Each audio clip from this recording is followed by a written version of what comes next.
Vi a mi sargento plantar evidencia en una redada. 3 semanas después, el oficial que también lo vio apareció muerto. Ahora él sabe que yo sé. Nunca imaginé que mi primer día como oficial de policía terminaría cuestionando todo lo que creía sobre la justicia. Me llamo Diego, tengo 28 años y durante toda mi formación en la academia soñé con servir a mi comunidad, con hacer la diferencia que tanto necesitaban las calles donde yo crecí. Venía de una familia humilde. Mi padre era mecánico automotriz y mi madre pasó toda su vida limpiando casas ajenas para que yo pudiera tener una educación. Ellos me enseñaron que la honestidad era el único camino digno, que la verdad siempre debía estar por encima de todo, incluso cuando doliera. Cuando recibí mi asignación a la unidad técnica especial, sentí que todos mis esfuerzos habían valido la pena. Esta no era cualquier unidad, era el equipo de élite. El grupo que aparecía en las noticias cada semana con operativos espectaculares, decomisando toneladas de drogas y desmantelando redes criminales completas. El líder de esta unidad era el sargento Fernando Maldonado, una leyenda viviente dentro del departamento. Había recibido 5 medallas al mérito. Aparecía constantemente en conferencias de prensa junto al jefe de la policía, y sus numerosos arrestos eran tan impresionantes que parecían sacados de una película de acción. El primer día que llegué a la estación, Fernando me recibió con una sonrisa amplia y un apretón de manos firme. Era un hombre de 45 años, de complexión robusta, cabello negro, peinado hacia atrás con gel y con una presencia que imponía respeto inmediato. Llevaba su uniforme impecable, cada insignia brillaba bajo las luces fluorescentes, y su voz grave resonaba con más autoridad cuando hablaba. Me llevó a conocer al resto del equipo. Había 7 oficiales más, todos hombres con años de experiencia, rostros curtidos por incontables operativos nocturnos y miradas que parecían haber visto demasiado. Durante las primeras semanas me dediqué a observar y aprender. Los operativos sucedían con una frecuencia impresionante, casi 3 o 4 por semana. Cada uno seguía un patrón similar. Recibíamos un aviso anónimo sobre actividad criminal en alguna ubicación específica. Fernando organizaba el equipo con precisión militar. Llegábamos al lugar indicado, y como por arte de magia, siempre encontrábamos exactamente lo que buscábamos. Drogas empaquetadas en bolsas transparentes, armas de diferentes calibres, dinero en efectivo contado y organizado. Todo estaba demasiado perfecto, demasiado conveniente. Recuerdo especialmente un operativo en un barrio marginal de la ciudad. Según el informe, un informante había reportado que en una casa abandonada de 2 pisos se almacenaban grandes cantidades de sustancias ilícitas. Llegamos cerca de las 3 de la mañana. Primero rodeamos todo el perímetro y Fernando lideró la entrada con su característica agresividad controlada. Yo en la retaguardia, siguiendo los protocolos que me había aprendido en la academia, con el corazón latiendo fuerte contra mi pecho y las manos sudorosas dentro de los guantes tácticos. La casa olía a humedad y abandono. Las paredes estaban cubiertas de grafitis y hasta había basura acumulada en las esquinas. Revisamos habitación por habitación, y en el segundo piso, Fernando gritó que había encontrado algo. Todos corrimos hacia donde estaba él, y efectivamente, detrás de un colchón viejo y manchado, había 3 mochilas negras repletas de paquetes blancos. Las armas estaban en una caja de metal oxidada escondida dentro de un armario sin puertas. Todo estaba ahí, esperándonos, como si alguien hubiera preparado un escenario perfecto para nuestra llegada. Lo extraño fue que la casa estaba completamente vacía. No había señales de ocupación reciente, no había restos de comida, ni siquiera había colillas de cigarro ni huellas frescas en el polvo que cubría el piso.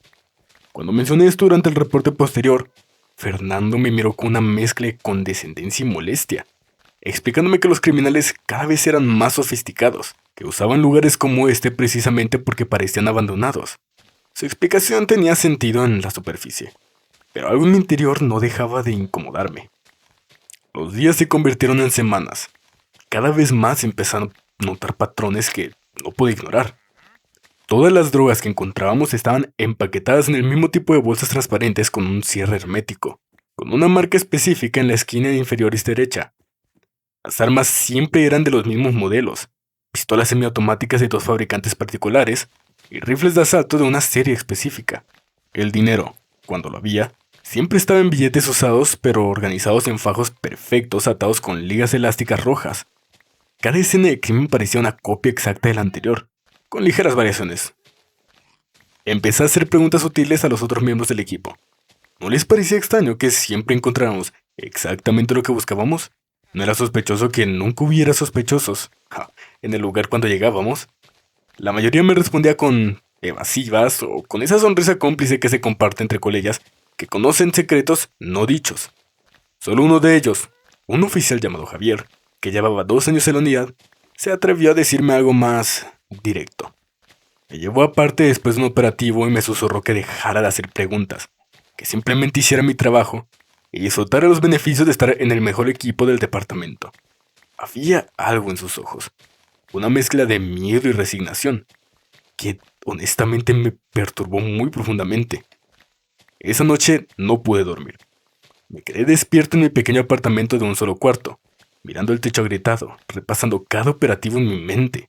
Saqué mi libreta personal, donde había estado anotando detalles de cada caso, fechas, ubicaciones y tipos de evidencia encontrada, y poco a poco empecé a trazar conexiones. Los patrones eran innegables. Había una consistencia artificial en todo lo que hacíamos, como si alguien estuviera dirigiendo una obra de teatro. Nosotros fuéramos simplemente actores siguiendo un guión predeterminado. Decidí que necesitaba ver por mí mismo qué estaba pasando realmente. En el siguiente operativo, tomé la decisión de no seguir el protocolo estándar al pie de la letra. Íbamos a intervenir en un almacén en una zona industrial, supuestamente un punto de distribución de drogas sintéticas. Como siempre, Fernando organizó el equipo en 2 grupos. Uno entraría por la puerta principal y el otro rodearía el perímetro para evitar fugas. Yo fui asignado al segundo equipo, lo cual me dio la oportunidad perfecta. Era una noche sin luna. La oscuridad era casi absoluta excepto por las luces amarillentas de las farolas distantes. El almacén era una estructura de metal corrugado con ventanas rotas en la parte superior y un portón oxidado que parecía no haber sido abierto en meses. Esperábamos la señal de Fernando. Cuando escuchamos el estruendo de la puerta principal siendo derribada, supuestamente debía mantener mi posición. Pero en lugar de eso me moví silenciosamente hacia un edificio de lado, donde sabía que había una ventana baja parcialmente cubierta por maleza. Desde ahí podía ver el interior sin ser visto. Vi a Fernando y a otros 3 oficiales entrando con linternas tácticas encendidas, gritando órdenes a un espacio vacío. Se movían con la coreografía usual, revisando esquinas, señalando direcciones. Entonces, vi algo que hizo que se me helara la sangre. Fernando se separó del grupo por un momento. Caminó hacia una zona en las sombras en la parte trasera del almacén y sacó una mochila negra debajo de su chaleco táctico. La colocó cuidadosamente detrás de unos barriles oxidados. La empujó para que quedara parcialmente oculta pero lo suficientemente visible para ser encontrada. Y luego, regresó con el grupo como si nada hubiera pasado. 5 minutos después, uno de los oficiales gritó que había encontrado evidencia. Todos se reunieron alrededor de los barriles, y Fernando, con su voz de comando, ordenó que documentaran todo, que llamaran a los técnicos forenses, que aseguraran la escena. Estaba presenciando una fabricación de evidencia en tiempo real. Me retiré de la ventana antes de que alguien me viera. Regresé a mi posición asignada y cuando el operativo terminó, actué como si nada hubiera pasado. Pero por dentro, todo había cambiado. Ya no solo era una sospecha o una inquietud abstracta. Ahora tenía certeza. Fernando Maldonado estaba plantando evidencia. Probablemente lo había estado haciendo durante años, construyendo su reputación sobre mentiras y manipulación. Los días siguientes fueron una tortura psicológica. Cada vez que veía a Fernando dando órdenes, sonriendo a las cámaras, recibiendo felicitaciones por los superiores, sentí una mezcla de ira e impotencia. ¿Qué podía hacer yo? Era el más nuevo del equipo y sin antigüedad, sin influencias, sin pruebas concretas más allá de lo que ya había visto esa noche. ¿Quién me creería si acusaba al sargento Estrella del departamento de corrupción sistemática? Pensé en mi padre, en sus manos callosas de tanto trabajar honestamente toda su vida. Pensé en mi madre, en su rostro cansado pero orgulloso, en el día en que me gradué de la academia. Pensé en por qué me había convertido en policía en primer lugar. No podía quedarme callado. No importaba el costo. Entonces, empecé a investigar por mi cuenta. Durante mis días libres revisaba archivos antiguos en la estación, buscando patrones en los casos anteriores de Fernando. Descubrí que su récord impecable había comenzado exactamente hace 5 años, cuando fue transferido desde otra jurisdicción. Antes de eso, sus números eran buenos, pero no excepcionales. El cambio había sido demasiado drástico, demasiado repentino para ser normal. También descubrí algo perturbador. 3 oficiales que habían estado trabajando con él esos 5 años habían solicitado transferencias a otras unidades, todos citando razones personales vagamente explicadas. Intenté contactar a uno de ellos, un exoficial llamado Roberto que ahora trabaja en una estación remota de la ciudad. Me costó semanas encontrar una forma de hablar con él sin levantar sospechas. Y finalmente logré conseguir con él en una cafetería lejos de cualquier lugar donde pudieran reconocernos. Verlo en persona honestamente me sorprendió. Roberto era un hombre de 35 años, con ojeras profundas y un nerviosismo constante que se manifestaba en la forma que sus manos temblaban al sostener la taza de café. Él no me quería hablar al principio, me miró con desconfianza y preguntándome directamente si Fernando me había enviado. Yo le aseguré que no, que necesitaba saber la verdad. Después de casi una hora de una conversación tensa, finalmente se abrió.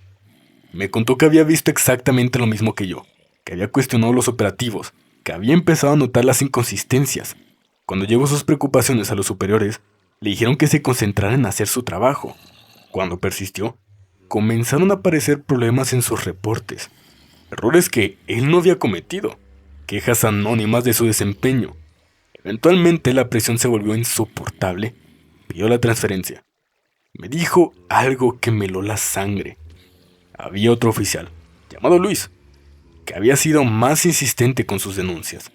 Había terminado renunciando completamente al departamento bajo circunstancias nunca aclaradas. Honestamente salí de esa reunión con más preguntas que respuestas, pero también con la confirmación de que yo no estaba loco, de que lo que estaba viendo era real, y que el problema era muchísimo más profundo de lo que había imaginado inicialmente. Si los superiores ya sabían y habían decidido ignorarlo, eso significaba que la corrupción no era solo de Fernando, sino era corrupción institucional. 2 semanas después recibimos órdenes para un operativo nocturno en un edificio de departamentos en una zona peligrosa de la ciudad.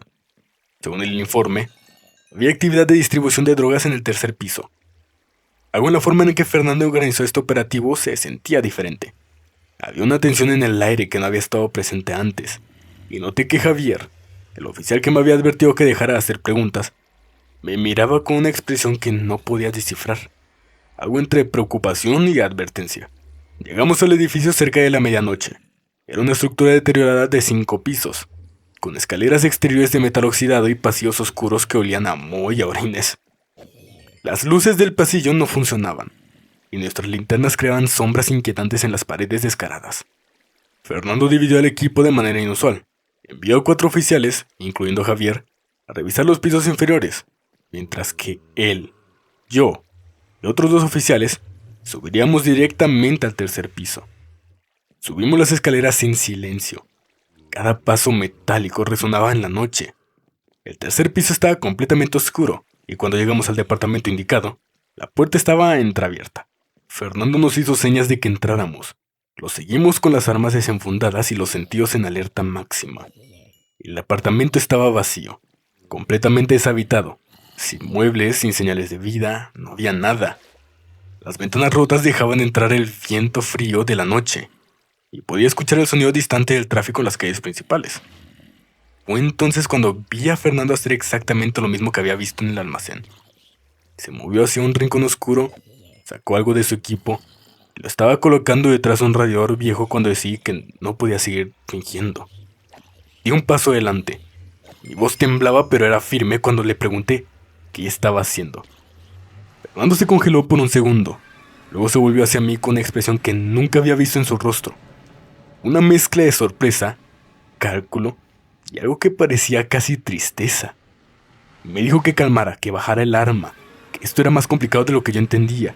Su voz ya no tenía esa autoridad intimidante, ahora sonaba casi paternal, como si estuviera explicándole algo obvio a un niño ingenuo. Me explicó que los números importaban, que el departamento necesitaba mostrar resultados para mantener el financiamiento, que los políticos y los medios exigían arrestos constantes y decomisos importantes. Me dijo que todos los grandes jefes lo sabían. Esto era la única forma en que funcionaba el sistema, que yo era demasiado nuevo para entender que el fin justificaba los medios. Le respondí que eso no era justicia, que esto no es justicia. Estábamos destruyendo vidas inocentes, que cada vez que plantábamos evidencia estábamos traicionando todo lo que se suponía que debíamos proteger. Fernando se rió, fue una risa amarga y cansada, y me preguntó si realmente creía que la justicia existía en su forma pura. Me dijo que había pasado 20 años en las calles, que había visto cosas que yo no podía imaginar, que había aprendido que a veces necesitas ensuciar tus manos para lograr algo bueno. La conversación fue interrumpida por un grito desde abajo. Era la voz de Javier. Sonaba desesperada. Gritaba que necesitaba ayuda médica inmediatamente. Fernando y yo corrimos hacia las escaleras. Bajamos los 3 pisos a toda velocidad. Cuando llegamos al primer piso vi una escena que nunca olvidaré. Javier estaba arrodillado junto a otro oficial. Miguel estaba tendido en el suelo con sangre empapando su uniforme desde una herida en el pecho. Sus ojos estaban entreabiertos, llenos de dolor y confusión. Su respiración era superficial y errática. Javier estaba aplicando presión sobre la herida, sus manos cubiertas de sangre, y entre sollozos nos contó lo que había pasado. Habían encontrado a alguien en uno de los apartamentos del primer piso, un hombre que no debía estar allí según los planos que Fernando nos había mostrado. Cuando intentaron interrogarlo, el hombre sacó un arma y disparó antes de huir por una ventana trasera. Pero algo en la forma en que Javier contaba la historia no coincidía. Había pausas extrañas, miradas hacia Fernando, que parecían buscar confirmación e instrucciones. Miguel murió antes de que llegaran los paramédicos. Lo vi exhalar su último aliento mientras intentaba decir algo. Sus labios se movían, pero no salía sonido. Tenía 32 años, una esposa y 2 hijos pequeños. Habían sido parte de la unidad durante 3 años, siempre callado, siempre obediente. Pero recordé algo. 2 semanas antes lo había visto hablando en privado con uno de los oficiales de asuntos internos en el estacionamiento de la estación.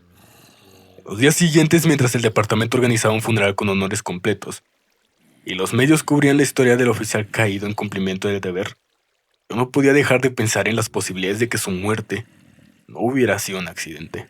Las cosas empezaban a encajar de una manera horrenda. Miguel había comenzado a hacer preguntas. Tal vez había visto lo mismo que yo. Tal vez había decidido hablar con asuntos internos. Y eso lo había convertido en un problema que necesitaba ser eliminado. No tenía pruebas, solo sospechas y una certeza creciente en mi interior que estaba en un peligro. Empecé a notar cosas. Fernando me observaba más de lo usual. Había conversaciones que se detenían cuando yo entraba en una habitación. Había miradas entre los otros oficiales que no podía interpretar, pero que me ponían nervioso. Sabía que necesitaba actuar rápido, pero también sabía que si hacía un movimiento equivocado, podría terminar como Miguel. Fue entonces cuando recordé algo de mi entrenamiento en la academia. Las cámaras corporales. Todos los oficiales estábamos equipados con ellas, pero había una política extraña en la unidad de Fernando sobre cuándo debían estar activadas. Supuestamente era para proteger las investigaciones sensibles, pero ahora entendía que era para evitar dejar registros de alguna de sus actividades reales. Empecé a llevar mi cámara conmigo todo el tiempo, siempre asegurándome de que estuviera cargada. Aunque oficialmente no lo saben operativos, esperé mi oportunidad, sabiendo que eventualmente Fernando cometería un error, que su confianza en el sistema corrupto que lo había protegido lo haría descuidarse. La oportunidad llegó 3 semanas después de la muerte de Miguel. Recibimos un aviso de otro operativo, esta vez en un edificio industrial abandonado en las afueras de la ciudad. Era un lugar aislado, sin vecinos cercanos, sin cámaras de vigilancia. El tipo de locación perfecta para actividades ilegales, pero también para escenarios fabricados. Fernando estaba particularmente animado ese día. Hablaba sobre cómo este operativo iba a ser grande, como si celebrara algo especial. Antes de salir, activé mi cámara corporal de manera discreta y lo oculté parcialmente bajo mi chaleco, ajustándola para que grabara continuamente pero sin la luz indicadora que normalmente señalaba que estaba funcionando. Mi corazón latía tan fuerte que estaba seguro que todos podían escucharlo, pero mantuve mi expresión neutral, actuando como siempre. El edificio industrial era exactamente lo que esperaba. Paredes de concreto agrietadas, ventanas rotas, maquinaria oxidada abandonada desde hace años. Entramos siguiendo el protocolo usual, pero esta vez me mantuve más cerca de Fernando de lo usual, asegurándome que mi cámara capturara todo lo que él hacía. Durante los primeros 20 minutos no pasó nada inusual. Simplemente revisábamos habitación tras habitación de espacios vacíos llenos de escombros y grafitis. Entonces Fernando nos hizo señas de que nos detuviéramos. Dijo que había escuchado algo en las partes superiores del edificio y ordenó que 3 oficiales, incluyéndome, lo siguiéramos, mientras los otros aseguraban la planta baja. Subimos por unas escaleras de metal que crujían bajo nuestro peso, y en el segundo piso Fernando encontró lo que estaba buscando. Una sala grande con vigas expuestas y ventanas que daban a un patio trasero cubierto de maleza. Fue ahí donde finalmente lo vi hacer todo el proceso completo. Le dijo a los otros 2 oficiales que revisaran las habitaciones adyacentes, y cuando estuvimos momentáneamente solos, sacó una mochila pequeña de su equipo y la colocó detrás de una columna de concreto. Luego sacó 2 armas envueltas en un trapo y las puso junto a la mochila. Todo el tiempo cámara estaba grabando desde el ángulo perfecto. Cuando los oficiales regresaron, Fernando actuó sorprendido como si acabara de descubrir la evidencia, y comenzó su rutina habitual de dar órdenes y llamar para que documentaran todo. Pero esta vez yo no podía simplemente quedarme callado. Algo dentro de mí se rompió. Toda esa tensión acumulada de semanas de silencio y miedo se transformó en claridad fría y determinada. Dije en voz alta que necesitábamos hablar sobre lo que acababa de pasar. Los otros oficiales me miraron confundidos, y Fernando me observó con una expresión que pasó rápidamente a la sorpresa de la comprensión, y luego algo peligroso. Me preguntó con una voz controlada qué estaba insinuando. Le respondí que sabía lo que estaba haciendo, que lo había visto plantar la evidencia, que esto era fabricación de una escena de crimen, que no iba a ser cómplice de ello. El silencio que siguió fue absoluto. Podía escuchar mi propia respiración, el viento silbando a través de las ventanas rotas, el latido acelerado de mi corazón. Los otros oficiales nos miraban alternadamente a Fernando y a mí, claramente sin saber qué hacer, probablemente tratando de decidir si yo estaba loco, o si realmente había visto lo que decía que había visto. Fernando dio un paso hacia mí. Su mano moviéndose instintivamente hacia su arma, y por un momento pensé que iba a terminar como Miguel. Pero entonces se detuvo, su rostro transformándose en una máscara de calma forzada. Me dijo que estaba cometiendo un error, que estaba destruyendo mi carrera por una interpretación equivocada de la situación.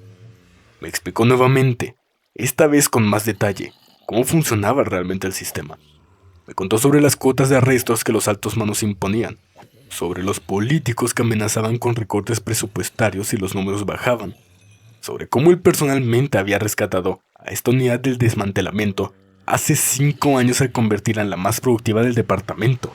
Me dijo que los criminales que eventualmente arrestábamos usando estos métodos eran realmente culpables, que solo necesitábamos un poco de ayuda para asegurar las condenas, porque el sistema legal siempre favorecía demasiado a los delincuentes. Me preguntó si realmente quería ser el responsable de que narcotraficantes y asesinos quedaran libres solo porque él no había seguido cada regla al pie de la letra. Su voz era persuasiva, casi hipnótica. Pude entender por qué tantos oficiales habían aceptado su versión de la realidad.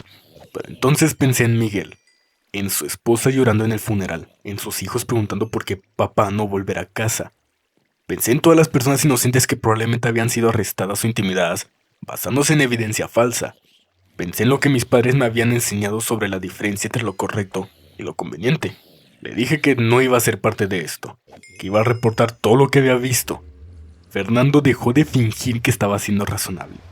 Su rostro se endureció y me miró con una voz fría y definitiva que si valoraba mi vida y mi carrera, olvidara esta conversación y siguiera haciendo mi trabajo como se esperaba. Los otros 2 oficiales habían desenfundado discretamente sus armas, aunque no las apuntaban directamente hacia mí. La amenaza era clara. Fue en ese momento cuando tomé la decisión más arriesgada de mi vida. Les dije que todo lo que habíamos hablado hasta ahorita había sido grabado, que mi cámara corporal había estado activa todo el tiempo, y que si algo me pasaba, la grabación automáticamente se subiría al servidor central del departamento gracias a una función de respaldo que había configurado antes de salir. Esto último era una mentira. No existía tan función automática, pero necesitaba que creían que lastimarme no resolvería nada. La expresión de Fernando cambió de la amenaza a algo más calculador. Se quedó en silencio durante lo que pareció una eternidad, y probablemente estaba evaluando sus opciones, tratando de decidir si estaba mintiendo o no. Finalmente bajó su mano del arma, y les hizo señal a los otros oficiales que hicieron lo mismo. Me dijo que estaba cometiendo el peor error de mi vida, que no entendía contra quién me estaba enfrentando, que no era solo él, sino todo un sistema que me aplastaría sin siquiera notarlo. Le respondí que eso era exactamente lo que esperaba probar. Retrocedí lentamente hacia las escaleras, manteniendo contacto visual con los 3. Cuando llegué a la planta baja, corrí hacia mi vehículo sin mirar atrás. Arranqué con las llantas chirrando y conduje sin rumbo fijo durante casi 1 hora, asegurándome de que nadie me siguiera, mientras mi mente procesaba lo que acababa de hacer y las consecuencias que vendrían. Sabía que no podía ir directamente a asuntos internos. Sí, Fernando tenía razón. El sistema estaba completamente comprometido. Reportar por canales oficiales solo me pondría en más peligro sin garantizar que hiciera justicia. Necesitaba encontrar a alguien fuera del departamento. Alguien que tuviera el poder y la independencia para hacer algo con la información que tenía. Pasé esa noche en un hotel barato en las afueras de ciudad, pagando en efectivo y registrándome con un nombre falso. No dormí nada, solo me quedé sentado en la cama viendo mi cámara corporal reproducir una y otra vez la grabación que había capturado. Allí estaba todo. Fernando plantando la evidencia, nuestra confrontación, sus amenazas implícitas, su admisión de que los altos mandos estaban al tanto del sistema que había creado. Al día siguiente, usando una computadora del lobby del hotel y una conexión a internet que no podía ser rastreada hacia mí, empecé a buscar periodistas de investigación que hubieran cubierto temas de corrupción policial. Encontré varios nombres, pero una destacaba. Una reportera llamada Gabriela, que había ganado premios nacionales por sus investigaciones sobre abuso de poder en licitaciones gubernamentales. Había escrito extensamente sobre casos de brutalidad policial, corrupción, y tenía una reputación de proteger ferozmente a sus fuentes. Contactarla fue complicado. No podía simplemente llamar a su oficina o enviar un correo desde mi cuenta personal. Terminé creando una cuenta de correo anónima y enviándole un mensaje críptico que indicaba que tenía información explosiva sobre corrupción sistemática en el departamento de policía, incluyendo evidencia de video incontrovertible. Le di instrucciones específicas sobre cómo podíamos encontrarnos de manera segura, en un parque público a mediodía, donde habría suficientes testigos para que nadie intentara algo, pero suficiente ruido de fondo para que nuestra conversación no fuera escuchada. Gabriela respondió 12 horas después, aceptando la reunión pero también advirtiendo que necesitaba ver evidencia real antes de comprometerse con la historia. Era exactamente el tipo de precaución profesional que esperaba de alguien serio. El día de la reunión, llegué al parque 2 horas antes para observar el área, asegurándome de que no había vigilancia obvia, identificar múltiples rutas de escape en caso de emergencias, y todo esto mientras que la paranoia se había convertido en mi compañera constante. Cada auto que pasaba lento, persona que me miraba 2 veces, no me parecía potencialmente amenazante. Finalmente vi a Gabriela llegando exactamente a la hora acordada. Era una mujer de unos 40 años, cabello castaño recogido en una cola de caballo, vestida casualmente pero con una grabadora digital visible en su bolso y una expresión de escepticismo profesional en su rostro. Nos sentamos en una banca alejada de los caminos principales, y durante los siguientes 40 minutos le conté toda la historia. No omití nada. Las inconsistencias que había notado desde el principio, la conversación con Roberto, mis sospechas sobre la muerte de Miguel, la evidencia que había grabado de Fernando plantando un material incriminatorio, las amenazas que había recibido. Mientras hablaba, Gabriela tomaba notas en una pequeña libreta, ocasionalmente haciendo preguntas que demostraban que entendía extensamente las implicaciones de lo que le estaba contando. Cuando le mostré los fragmentos de la grabación en mi cámara corporal, su expresión de escepticismo profesional se transformó en algo más intenso. Una mezcla de indignación y excitación periodística. Me dijo que esto era exactamente el tipo de evidencia que necesitaba, que había estado investigando a Fernando Maldonado durante casi 8 meses después de recibir un mensaje anónimo de alguien que afirmaba haber trabajado con él. Había logrado reunir testimonios anónimos de varios expolicías, documentos internos filtrados que mostraban discrepancias en los reportes de evidencia y análisis estadísticos que demostraban que los números de Fernando eran demasiado buenos para ser verdaderos. Pero le faltaba esa pieza crucial, evidencia visual directa del delito en sí. A su vez, me explicó que publicar esta historia iba a desatar una tormenta, que el departamento intentaría desacreditarme, que mi vida nunca volvería a ser la misma. Preguntó si estaba preparado para eso, si realmente entendía lo que estaba a punto de sacrificar. Le respondí con la verdad, que tenía miedo, que no sabía si estaba preparado, pero que tampoco podía vivir conmigo mismo si no hacía lo correcto. Gabriela me ofreció protección. Tenía contactos con organizaciones de derechos civiles, con abogados especializados en protección de denunciantes, con periodistas en medios nacionales que podrían amplificar la historia lo suficiente como para que cualquier intento de silenciarme se volviera demasiado visible.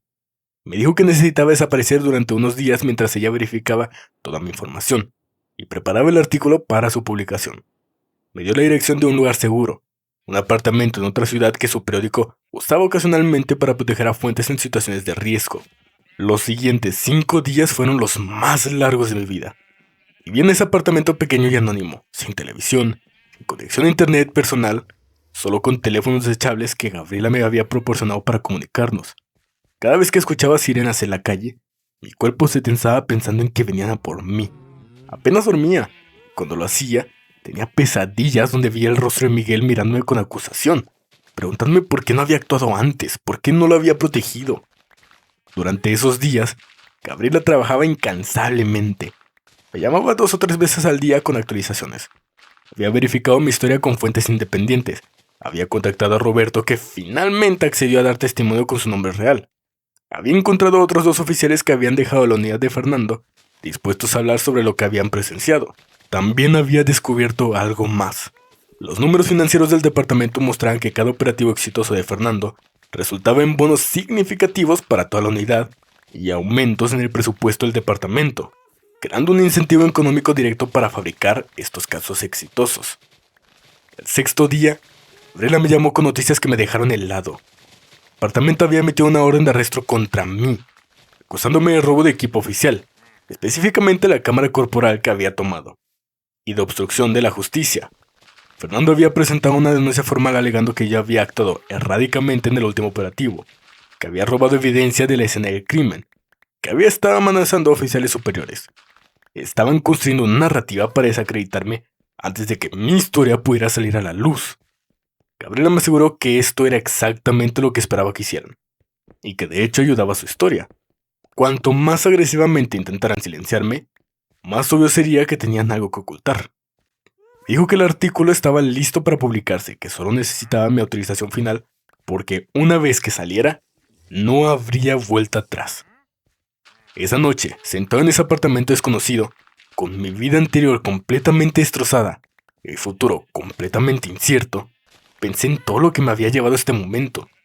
Pensé en el joven idealista que había entrado a la academia de policía creyendo que podía cambiar el mundo. Pensé en cuántas veces durante las últimas semanas había deseado poder simplemente ignorar lo que había visto, hacer mi trabajo sin hacer preguntas, disfrutar de los beneficios de pertenecer a la unidad de élite. Había sido tan fácil mirar a otro lado para convencerme que no era mi problema, que no podía cambiar el sistema de todas formas. Pero entonces pensé en Miguel y en su familia destrozada. Pensé en todas las personas que habían sido arrestadas basándose en evidencia falsa. Personas cuyas vidas habían sido arruinadas por un sistema corrupto que priorizaba las estadísticas sobre la justicia. Pensé en lo que significaría para mi alma si elegía el camino fácil, si dejaba que el miedo y la convivencia dictaran mis acciones. Llamé a Gabriela y le di mi autorización. Publiqué la historia.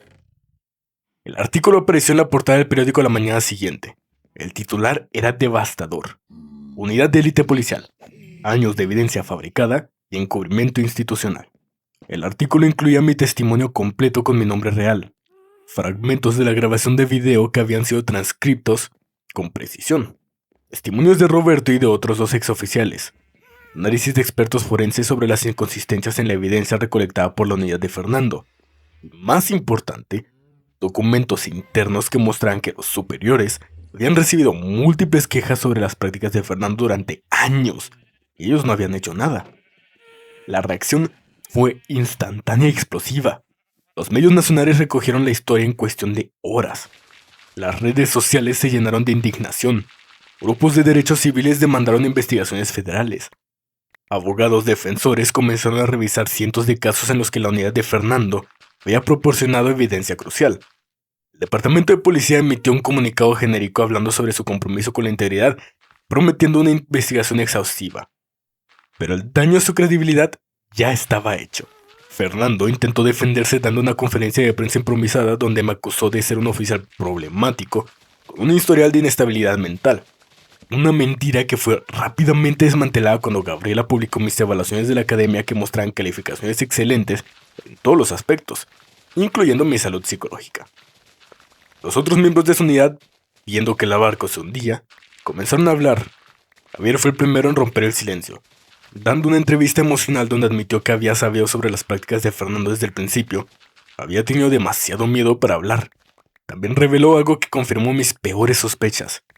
Miguel había estado planeando ir a asuntos internos con evidencia propia, y la noche que murió, no había sido un sospechoso quien disparó, sino que el arma se había disparado accidentalmente durante un altercado con Fernando, cuando Miguel amenazó con exponer todo.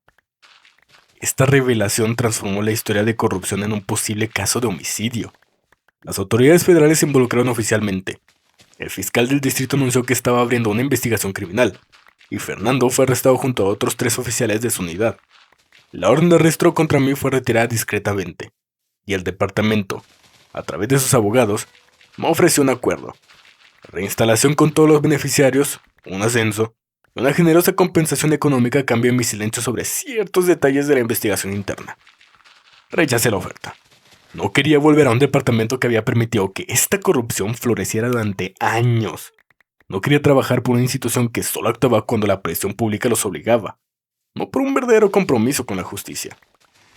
En las semanas siguientes, la historia continuó desarrollándose. El jefe de policía renunció bajo presión.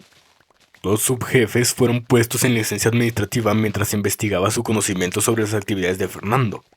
Se estableció una comisión especial para revisar todos los casos en los que la unidad de Fernando había participado en los últimos 5 años. Docenas de personas que habían sido condenadas basándose en evidencia cuestionable comenzaron a apelar sus sentencias. El costo humano y financiero de años de corrupción se volvía cada día más claro. Para mí personalmente la vida se volvió complicada de maneras que nunca había anticipado. Algunos me consideraban un héroe, un oficial valiente que había arriesgado todo para hacer lo correcto. Otros, especialmente dentro de la comunidad policial, me veían como un traidor, alguien que había violado el código no escrito de lealtad entre oficiales. Recibía amenazas regularmente, tanto anónimas como sorprendentemente directas de oficiales, que sentían que había traicionado a la hermandad. Tuve que mudarme 3 veces en 2 meses. No podía mantener un trabajo normal porque mi nombre era demasiado reconocible. Las organizaciones de derechos civiles me ofrecieron posiciones como consultor, lo cual apreciaba, pero también me sentía incómodo con la forma en que algunos grupos querían usarme como un símbolo, simplificando mi historia compleja en una narrativa conveniente de bien contra mal. La verdad era muchísimo más matizada. No era un héroe perfecto que siempre había sabido qué hacer. Había tenido miedo, muchísimo miedo. Había dudado, había considerado seriamente quedarme callado. Y aunque había hecho lo que sentía que era correcto, no podía dejar de pensar en Miguel y preguntarme si las cosas habrían sido diferentes si hubiera actuado antes, si hubiera sido más valiente más pronto. El juicio de Fernando se convirtió en un espectáculo mediático nacional. Yo tuve que testificar durante 3 días completos, siendo interrogado agresivamente por sus abogados, defensores que intentaron pintarme como un oficial resentido con una agenda personal. Fue agotador y humillante, de maneras que no puedo describir completamente. Tener cada aspecto de mi vida y mis motivos cuestionados públicamente, ser acusado de todo desde incompetencia hasta conspiración. Pero la evidencia era incontrovertible.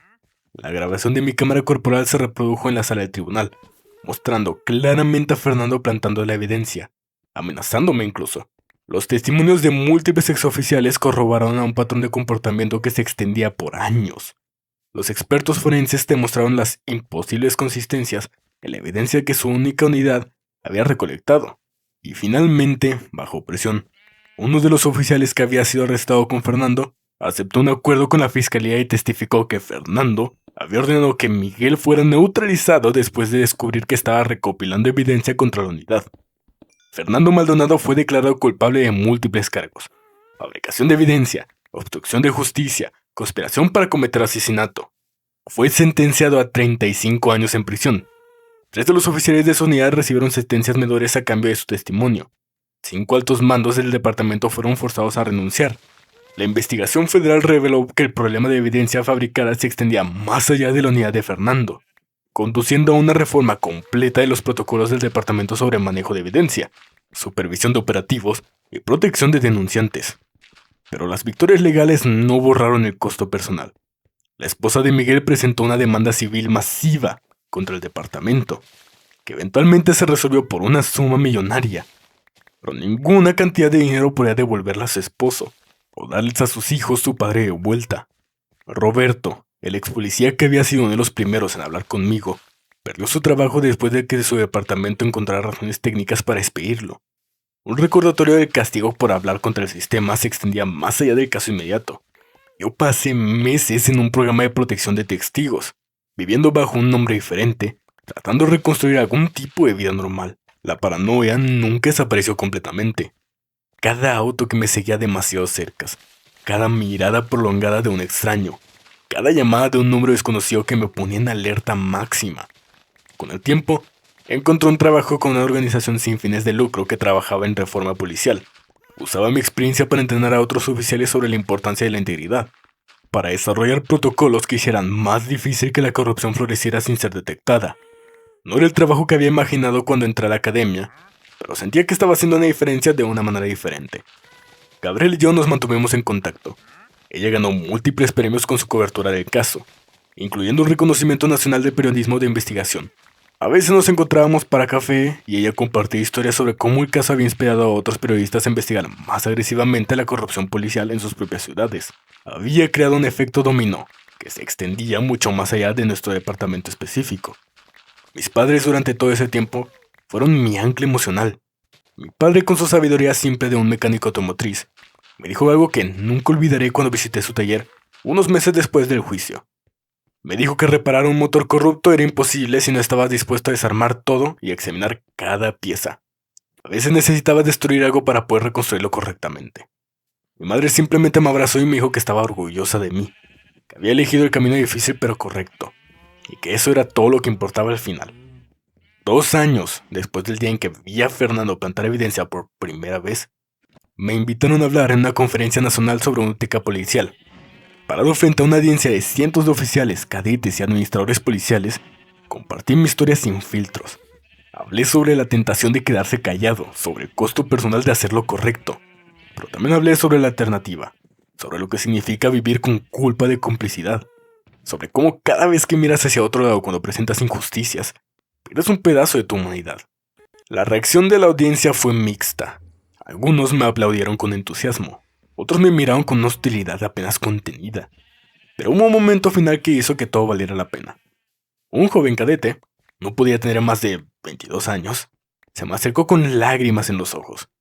Me dijo que había estado considerando abandonar la academia porque había comenzado a escuchar historias sobre corrupción en el departamento que estaba por unirse, y que mi testimonio le había dado la esperanza de que era posible ser policía y mantener la integridad al mismo tiempo. Le dije lo que ojalá alguien me hubiera dicho cuando empecé, que la integridad no es una característica abstracta que tienes o no tienes, sino una serie de decisiones que tomas cada día, especialmente en los momentos cuando nadie está mirando, cuando sería más fácil comprometerte. Que en efecto, habrá presión para conformarte, para aceptar que las cosas siempre se han hecho de cierta manera, pero que cada generación de oficiales tiene la responsabilidad de ser mejor que la anterior.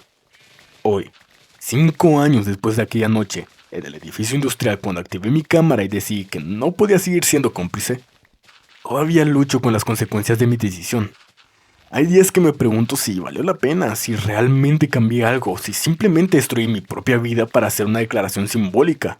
Hay noches cuando no puedo dormir, pensando en Miguel, preguntándome si podía haberlo salvado si hubiera actuado más rápido. Pero entonces, leo sobre un departamento de policía que implementó nuevas políticas de supervisión porque no querían convertirse en el próximo escándalo. O recibo un mensaje de un oficial joven que me dice que mi historia le inspiró a reportar corrupción en su propia unidad. O veo que uno de los casos de las víctimas de Fernando fue anulado y esa persona finalmente recuperó su libertad después de años de encarcelamiento injusto. Y en esos momentos, sé que aunque el camino fue muy doloroso, aunque perdí la carrera que había planeado, aunque mi vida nunca volverá a ser simple o anónima, hice lo correcto. No porque sea especialmente valiente o virtuoso, sino porque en un momento crítico, cuando enfrenté la elección entre la complicidad cómoda y la verdad incómoda, elegí la verdad. La corrupción no es solo sobre oficiales malos haciendo cosas malas. Es sobre sistemas completos que crean incentivos para el comportamiento antiético, que castigan a quienes hablan y recompensan a quienes se quedan callados. Es sobre cómo, gradualmente, las pequeñas concesiones y los compromisos menores se acumulan hasta que te encuentras siendo cómplices de cosas que nunca imaginaste que aceptarías. Mi historia no es única, lejos de... En departamentos de policía alrededor del país, probablemente hay oficiales en este momento enfrentando las mismas decisiones que yo enfrenté, viendo cosas que saben que están mal, luchando con el miedo de hablar versus la culpa de quedarse callados. A ellos se les diría esto: el miedo es real y válido. Las consecuencias de hablar pueden ser devastadoras, pero las consecuencias de permanecer en silencio son peores. No solo son para las víctimas del sistema corrupto, sino para tu propia alma. No puedo prometer que hacer lo correcto te hará feliz o que serás recompensado. No puedo garantizar que el sistema te protegerá, o que la justicia prevalecerá automáticamente. Lo que puedo decir es que cuando finalmente te mires en el espejo, cuando tus hijos te pregunten qué hiciste cuando enfrentaste la injusticia, podrás responder con la verdad. Y ese tipo de paz interior, aunque no pague las cuentas o borre el trauma, es irreemplazable. Fernando está en prisión ahora, pasando sus días en una pequeña celda, probablemente reflexionando sobre cómo es que una carrera que comenzó con genuinas intenciones de servir se transformó en toda una operación criminal. A veces me pregunto si él cree que realmente el fin justifica los medios, si en su mente distorsionada todavía se ve a sí mismo como el héroe de su propia historia, o si en momentos de honestidad brutal reconoce que traicionó todo lo que un oficial de policía debía representar. En cuanto a mí, continúo el trabajo de reforma, sabiendo que es un proceso lento y frustrante, que por cada paso que voy adelante, hay medio paso atrás. Pero también sé que el cambio es posible, que los sistemas pueden mejorar, que la próxima generación de oficiales pueda aprender los errores de la generación anterior. Y en las noches, cuando el peso de todo se vuelve demasiado pesado, cuando me pregunto si realmente importó, pienso en estas palabras simples que mi madre me dijo hace años. Hiciste lo correcto, y por ahora, en este mundo complicado, moralmente ambiguo, eso tiene que ser suficiente. La verdad tiene un precio, siempre lo tiene, pero el silencio tiene un costo aún mayor. Y si tuviera que volver atrás y enfrentar esa decisión nuevamente, sabiendo todo lo que ahora sé sobre el dolor y el sacrificio que vendría después, todavía activaría esta cámara, todavía grabaría la evidencia, todavía llamaría a Gabriela, todavía testificaría en ese tribunal. Porque al final, la única manera de vivir con uno mismo es siendo capaz de mirarse al espejo y reconocer a la persona que mira de vuelta. Y la única manera de hacer eso es eligiendo la verdad, sin importar cuánto dará, sin importar cuánto cueste. Esa es mi historia. No tiene final feliz perfecto. No todos los problemas fueron resueltos. No todas las víctimas fueron compensadas. No todo el sistema fue reparado. Pero es una historia sobre elegir hacer lo correcto cuando todo presionaba para hacer lo conveniente. Tal vez, solo tal vez, eso inspire a la próxima persona que enfrente una decisión similar a encontrar el valor para hacer lo mismo. Porque la justicia verdadera no es algo que suceda automáticamente.